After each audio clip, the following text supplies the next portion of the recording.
My brother came back from the dead, but something's not right. I want to preface this by saying I know how this sounds. If I read it, I'd think it was bullshit too. But I swear, this is the truth as I've lived it, and I don't care if Reddit believes me or not. I just need to tell someone, anyone, before it's too late. This all started 2 months ago when my little brother Alex drowned in Pine Lake. He was 17, smart, athletic, kinda annoying, but only in the way little brothers usually are. We weren't super close, but we had a good relationship. That day was supposed to be a chill family barbecue. Mom made her usual over-the-top spread, Dad grilled, Alex swam out to the platform with a couple of his friends, like we've all done since we were kids. But then he didn't come back. They found his body the next morning. His hand was still reaching upward, like he was trying to grab something just above the surface. That image hasn't left me. They said it was an accident, cold water shock. He wasn't a strong swimmer, but I still don't get how he could have just disappeared that fast. I was literally standing on the shore, turning the burgers. 1 second he was laughing, the next, he was gone. We buried him. We grieved. We tried to move on. But 2 weeks ago, Alex came home. Not figuratively, literally. He walked through the front door like nothing had happened. My mom screamed and fainted. My dad, who's usually calm as stone, dropped his coffee mug and just started sobbing. I was upstairs. I ran down and saw him standing in the hallway. Same messy hair, same Spider-Man hoodie he was buried in. No dirt, no water, no decomposition, just him. He looked around at all of us and said, "Why is everyone acting so weird?" He had no memory of drowning. Said the last thing he remembered was being on the raft, laughing. Then darkness. Then waking up in the woods near our house like he'd taken a nap.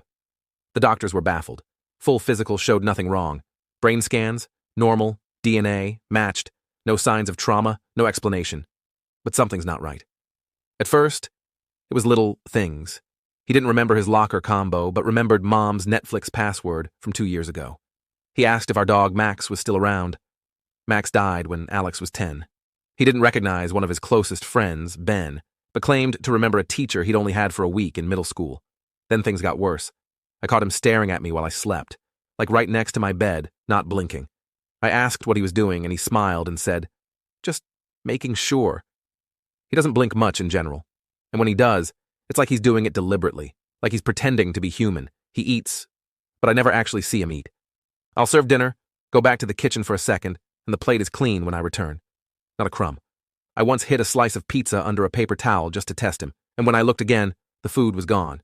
The towel was folded perfectly into a square. And the smell. It started as a faint, earthy scent, like wet leaves, but now it's stronger. Rotting wood. Decay. It follows him, even though he showers every day. I've checked.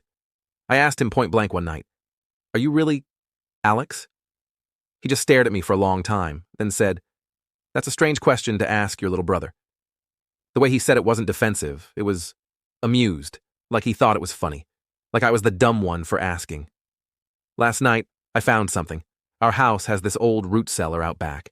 We never use it, but for some reason the padlock was broken. I went down there with a flashlight and found scratch marks on the concrete walls. Deep ones. Like someone had been trying to dig their way out. And in the corner, tucked into a pile of dirt, was a pair of shoes. Alex's shoes. The ones he was buried in. I brought them inside, showed my parents. They both started crying and told me to stop. My mom yelled that I was being cruel. My dad told me I needed help. But I know what I saw. I know what I found. That thing upstairs is not my brother. So I did something insane. I messaged Ben, Alex's best friend, the one he didn't recognize. Told him to come over and bring the old Ouija board they used to play with. I know, it's a cliche, but I was desperate. We waited until my parents were asleep. I could hear the steady rhythm of my dad snoring through the ceiling and the occasional creak from my mom rolling over in bed. That was our signal. I texted Ben, "Come in through the basement door," and crept downstairs, careful not to make the floorboards groan. Ben showed up 5 minutes later, his face pale, his hoodie soaked from walking through the damp woods. He didn't say much, just handed me the Ouija board wrapped in an old pillowcase, like it was something diseased. The basement was cold, even for summer, musty. The kind of cold that sticks in your bones. We set up on the old card table next to the furnace, lit 5 candles, one at each corner and one in the center. The light flickered across the wood-paneled walls, casting long, warping shadows. We both hesitated for a second before placing our fingers on the planchette. His hand was shaking. Then I whispered, "Is Alex here?" For a moment, nothing happened. I almost laughed, almost asked if we were really doing this. But then, slowly, it moved. Yes. I looked at Ben. He looked at me. I asked, "Are you safe?" No. The planchette vibrated under our fingers like it was buzzing with static. I asked, "Where are you?" It began spelling, E. We both pulled our hands back instinctively. The planchette didn't move on its own, but the tension in the air had shifted. It felt wrong, like something was leaning over our shoulders, just out of sight. Still, I pushed forward. "Is the person upstairs really Alex?" No. Then it began to move faster, jerky, almost angry. BURIEDLKEHELP.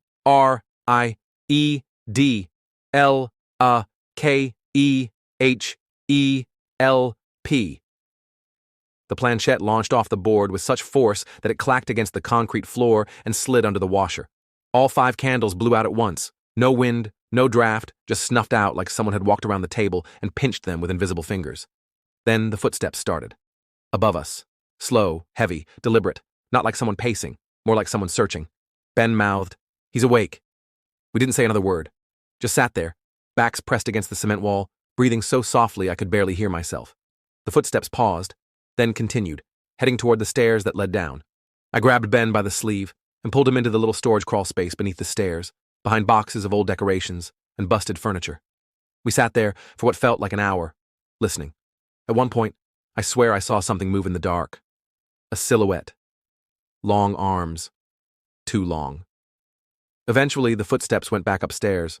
Ben left through the window, wouldn't even go back up the stairs with me. Said he woke up the next morning with mud on his sheets and something whispering beneath the floorboards. I haven't slept since. That was 4 nights ago. My parents are in total denial. They keep saying they're just happy. Alex is okay. He makes breakfast now. He hums songs he never liked before. He reads too much. Like he's studying us, learning. But I know what I saw in that crawl space, and I know what I felt on the planchette. So tonight, I'm going back to Pine Lake.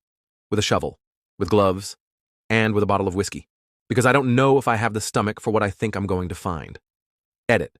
5 hours later. I went. I parked at the end of the gravel road and walked the last half mile through the woods.